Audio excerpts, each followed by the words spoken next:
exciting. Don't miss it.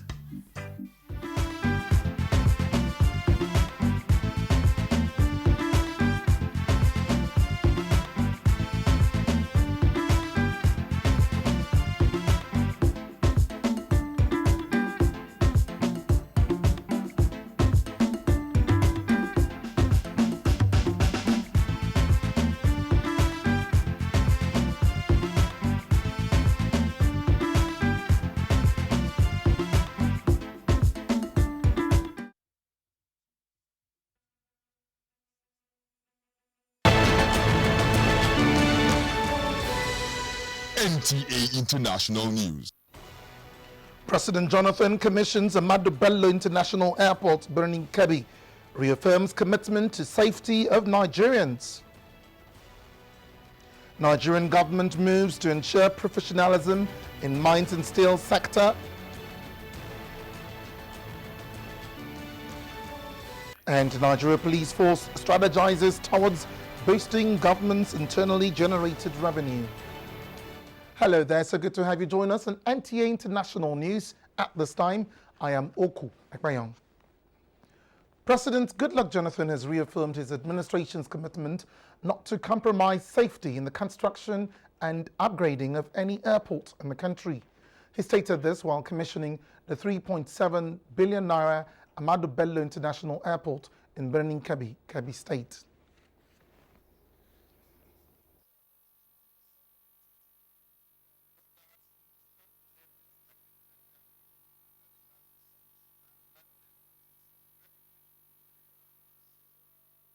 Of the late Premier's immense contributions, not only to our liberation struggles, but also to the social and economic development of independent Nigeria.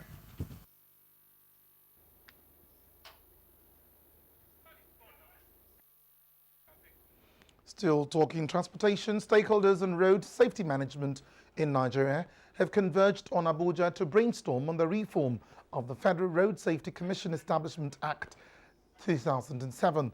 The parley was also to address the challenges of overlapping of functions by sister agencies. Correspondent Aliyu Kabir reports that a one-day workshop was organized by the Nigeria Law Reform Commission.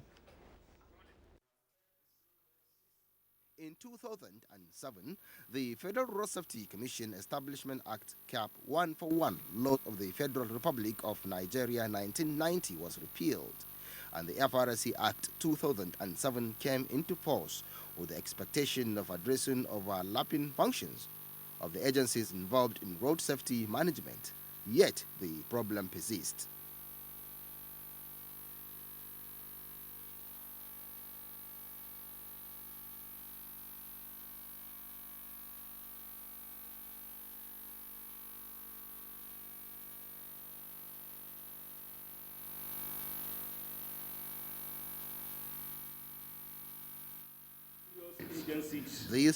This development has been generating undue rivalry and conflicts between FRSC and the said other agencies.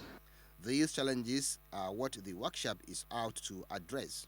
It's a role that is also given to other agencies like the police, the VIOs. A robust law at the end of the day, all to the extent that areas of conflicts might have been eliminated.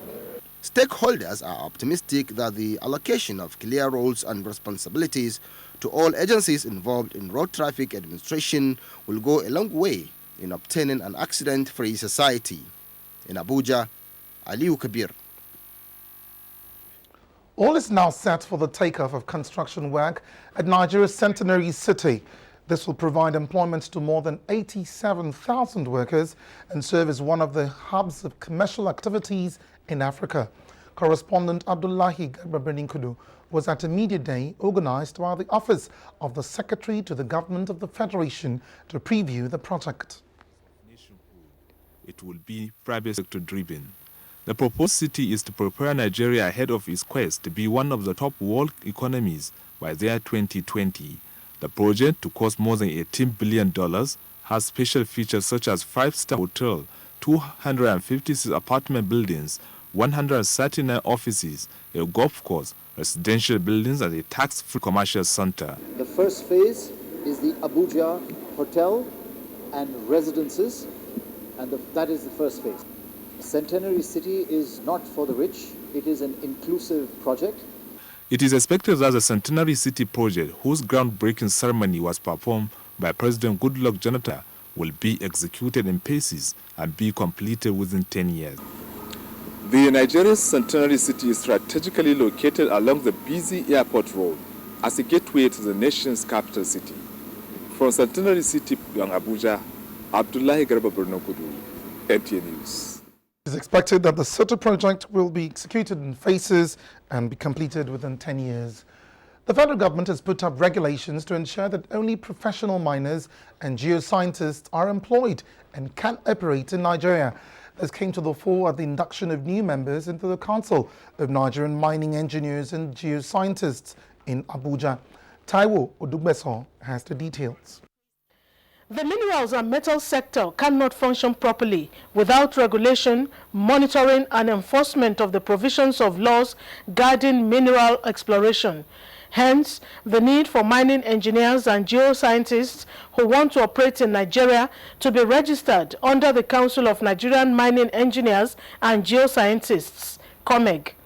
Till date, COMEG boasts of 2,223 individuals and 84 institutional members. 225 more are now being inducted.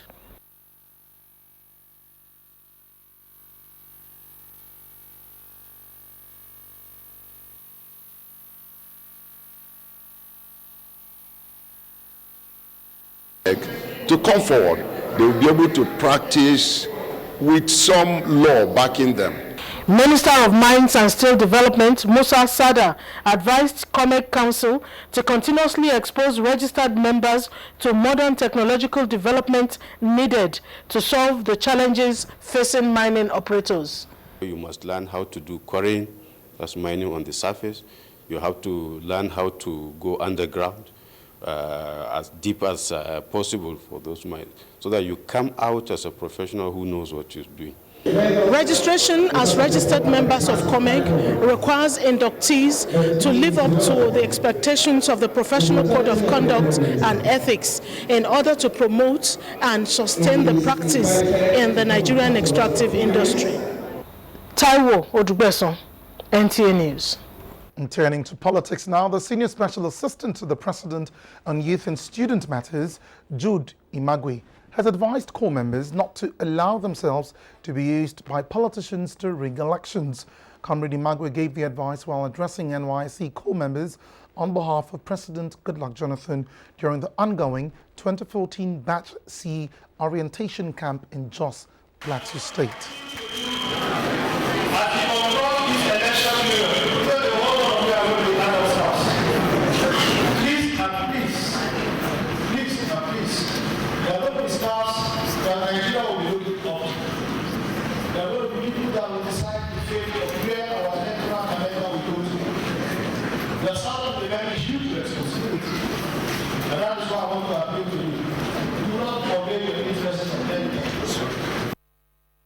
The Senior Special Assistant seized the opportunity of the visit to inspect facilities at the orientation camp and assured the corps members of President Goodluck Jonathan's commitment to improving their welfare and security. He also had interactive sessions with the corps members and assured them that President Jonathan will look into their allowance and review it upward soon. A group known as Patriotic People's Network has endorsed President Goodluck Jonathan for the 2015 presidential election. Moplang Dakok reports that the group also appealed to Nigerians to prioritize the peace and stability of Nigeria against political ambitions.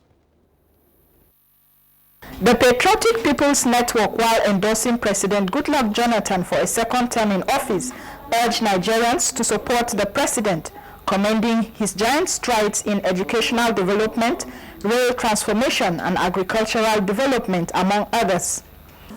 Any peace-loving Nigerian from northern Nigeria must see what is happening in northern parts of the country as a challenge that goes beyond religion, tribe, and political affiliation. We must not allow this country to fall. The need for us as youth, the need for us as students of this country to come together under one umbrella to ensure the unity and stability of this country. The group, which supports the extension of the state of emergency in the 3 states in the Northeast, also appealed to President Jonathan to integrate Major Hamza al-Mustafa in his security team by 2015. The group comprises of students, youth, and women groups. Moplang Dakok, NTA News. And agriculture now, out of about 30 agricultural policies and programs of previous administrations in Nigeria, the transformation of the sector by President Jonathan's administration has been identified as the most effective, considering its impact on the socio-economic development of the country. This was the stand of Agricultural Society of Nigeria at her annual conference in Abuja. Musa Babaliyo reports. The present administration's agricultural transformation program is a broad plan aimed at restoring the glory of the sector, solving the challenges of rural poverty, youth unemployment, and over-reliance on imported food. The initiative, apart from boosting the country's food production in a short period, it has also succeeded in encouraging investment to the tune of over 60 billion naira. In view of this achievement, the Agricultural Society of Nigeria is advocating proper legislation of the policies for their sustainability. We have many varieties of crops being developed indigenously. We have many breeds of livestock developed by the research institutes and universities. And all these are efforts of members of Agricultural Society of Nigeria. The recent isolation of about 220 billion by the CBN and the government towards this particular economy is commendable. What needs to happen, though, is for it to be transparent. Stakeholders at the conference opined that access to financing and financial exclusion, as well as marketing of produce, remain challenges that need to be reformed. So if they establish the rules and regulations on the input that will guide the stakeholders on input, on how to get improved input, unadulterated input, and then follow it up to the field. The 48th annual conference has its theme, Emerging Issues in Agricultural Transformation in Nigeria.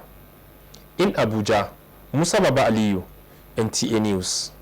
And when President Goodluck Jonathan's administration launched the Agriculture Transformation Agenda in 2011 with a view to unlocking the great potentials in the sector, critics waved it aside as yet another empty promise of government. Such cynicism as it then was not out of place, given the comatose state the sector was coupled with an endemic corrupt system that had ravaged the entire sector, particularly in the area of fertilizer procurement and distribution.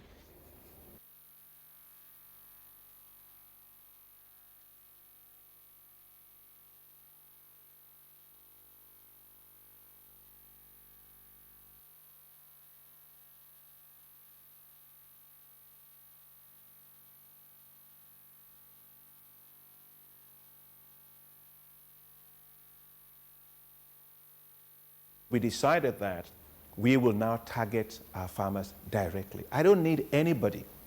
I don't need any middleman between my ministry and farmers.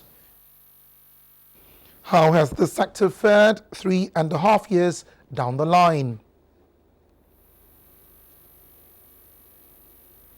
Make una go, I don't collect my own. This is the focus on our special documentary series, Changing Tides, this evening at 8:30 p.m. on the network services of the NTA. This is the news on NTA International, reaching you from Abuja, Nigeria's capital. A recap of our top stories. You earlier heard that President Jonathan has commissioned Ahmadu Bello International Airport, Birnin Kebbi.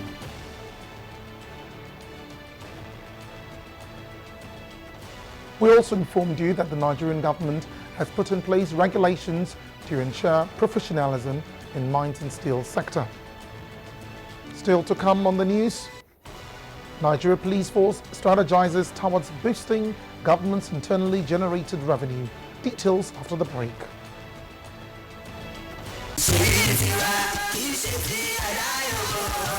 About 50 years ago, a child was born in the Ajah district of Ibadan, named Oluwaseyi Abiodun Makinde. This child is divinely endowed with philanthropy and kindness to the extent that he cannot bear to see people suffer around him. He has therefore taken it upon himself to touch lives and make impacts with various philanthropic gestures, scholarship to indigent students, empowerment, widowhood support, and countless others. He has been doing a lot of things, despite that he's not in government.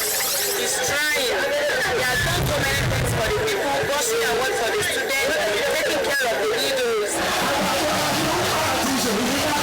Support PDP.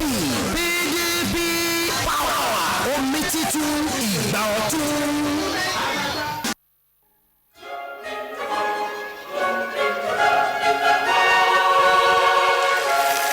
The FRCN, NTA and VON annual service of 9 lessons in Christmas carols is here again. The program, which started over 10 years ago in Abuja as a local carol night, has grown into a national affair. It's an exhibition of classical and Nigerian Christmas songs and carols, featuring spirit-lifting renditions and inspiring messages in celebration of the living Christ. Celebrated groups like the Last Ekweme Choral Group will be there. Theme, celebrating the Prince of Peace. Venue, National Christian Center, Abuja. Date, Sunday, 14th December 2014. Time, 3 p.m. Message giver, Senior Pastor, Dunamis International Gospel Center, Dr. Paul Enenche. For sponsorship details, call 0803-303-7678 0803-704-3300 or 0802-722-2869. Coming live on Radio Nigeria, NTA and Voice of Nigeria, Sunday, December 14, 2014.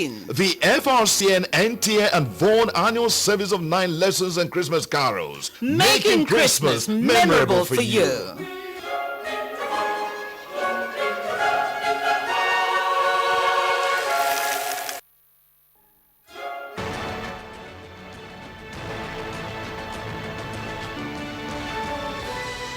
NTA International News.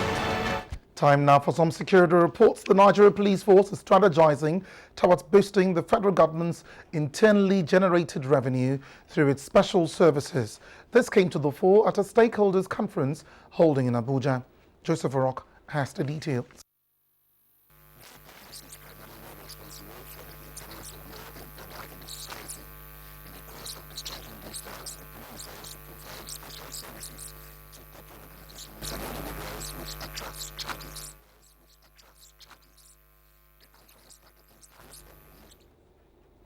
We seem to be having a little challenge with our audio in some reports. We hope to get that rectified very soon. Moving on now, the Minister Special Duties and Intergovernmental Affairs, Kabiru Turaki, has reassured the international community that the federal government is taking proactive measures to end insurgency. The minister stated this while delivering an address at the International Research and Practice Conference on Counterterrorism held in Belarus. Aliyu Kabir has the details. The global challenge of terrorism, particularly in the African continent and northeastern part of Nigeria in particular, have continued to draw attention of the global community. Addressing this challenge is the reason behind the International Research and Practice Conference. The Minister of Special Duties and Intergovernmental Affairs, who led the federal government delegation at the conference, called on the international community to continue supporting Nigeria in the fight against terrorism through knowledge and experience sharing. No two issues as far as the issue of terrorism is concerned are the same. But when you share experiences, when you share knowledge, your understanding of the underlying issues become deepened. And then you also now get advantage of hearing and sharing how other people in other classes have been able to approach their own challenges, and then take you from that and probably find ways that will assist you in handling your matters. The conference also looked critically into major aspects of developing legislation on terrorism prevention, regulation of a non-governmental sector, and mass media participation in the fight against spreading of terrorism ideology. I am Aliu Kabir, NTA News. We seem to have gotten things straightened up now. We're back to our earlier advertised story. The Nigeria Police Force is strategizing towards boosting the federal government's internally generated revenue through its special services. This came to the fore at a stakeholders conference holding in Abuja. Joseph Orok has the details.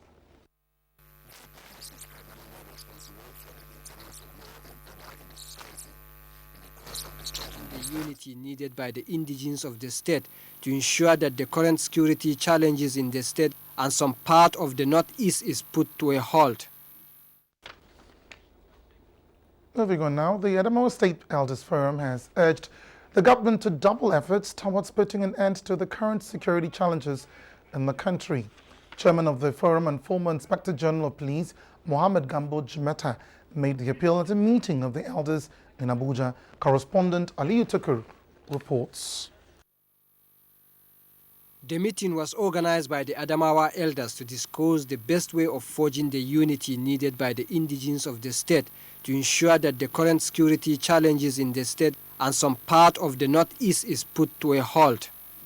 The forum commended the federal government's effort but says more needed to be done towards salvaging the state from the stronghold of the insurgents and to alleviate the plight of the people, especially the internally displaced persons. We are particularly grieved at the helplessness of our people in all areas that are affected. Women and children are in a dire need of some assistance and concern. The forum expressed its readiness to work with the government to bring an end to the insurgency. In Abuja, Aliu Tukur, NTA News. Meanwhile, twin explosions this Tuesday morning at Maiduguri Market killed scores of people and injured many others. Correspondent Yagumsu Booker reported the bombs were allegedly detonated by women on a suicide mission, one of whom disguised as a mentally deranged person. The market and all routes leading to the market have been closed. Security operatives have been deployed to the area. The explosions occurred at a time business activities started at the market.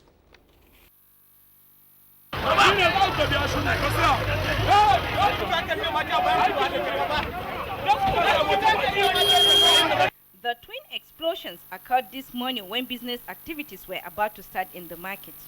According to eyewitness accounts, the bombs were allegedly detonated by two women suicide bombers who disguised themselves as mentally retarded. Ina kan aikina na ji abu ya tashi ban san kuma ta dalilin da ya tashi ba ban san ya aka sahi ba a jikin wata mahaukaciya ne aka ce ya tashi a bakin alkalami nan ne. For now, the Maiduguri Monday market has been closed indefinitely while security operatives and members of the civilian JTF have been deployed to the area. All routes leading to the market have also been barricaded. As at the time of filing this report, the number of casualties is yet to be ascertained. In Maiduguri, Yagum Subukar, NTA News. Turning now to our sports package, ping pongers smash into the knockout stage at the 46th edition of the Ashoju Oba Table Tennis Championship. Roger Federer and teammates returned to heroic welcome in Switzerland after Davis Cup triumph. These and more with Fisayo Ogunfi on Sports Update.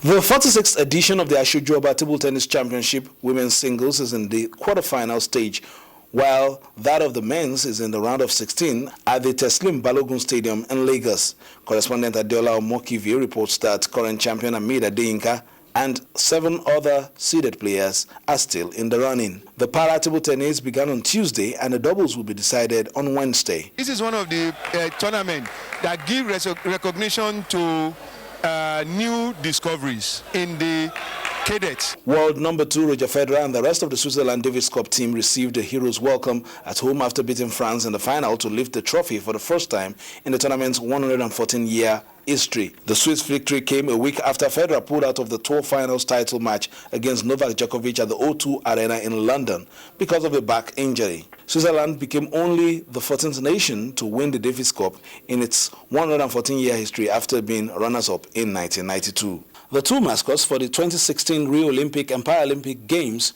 were unveiled on Monday in Brazil. A yellow feline creature stands for the Olympics and a green foliage-headed one for the Paralympics. Both mascots are currently nameless, with the hope that the Brazilian public will be asked to give them fitting appellations. With Sports News Update, Fisai Ogunfuyi, NTA News. And on that sporting note, we conclude our news at this time. We thank you for being a part of this bulletin. Bye for now.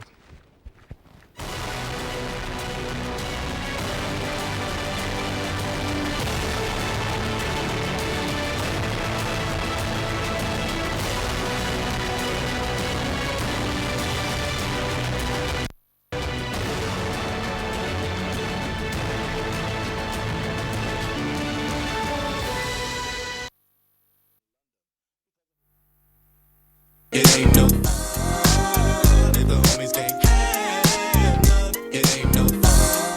Sculpture is the branch of the visual art that operates in 3 dimensions. Sculpture has been central in religious devotions. The Western tradition of sculpture began in ancient Greece, and Greece is widely seen as producing great masterpieces in the classical period. Sculpture is mainly used to describe large works, which are sometimes called monumental sculptures. Earliest known sculptures are from the Nok culture, which thrived between 500 BC and 500 AD in northern Nigeria, with clay figures, typically with elongated bodies and angular shapes.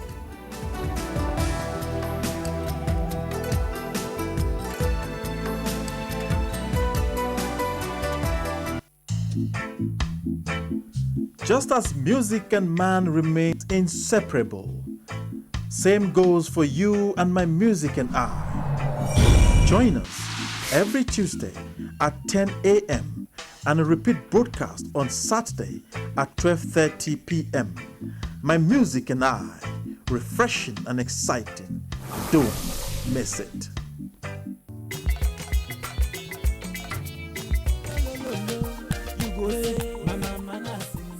Feel lucky today. Hey, Councilor's boy. That man is breeding criminals. Of course. Is he not a criminal himself? Warn you. How can you be warning a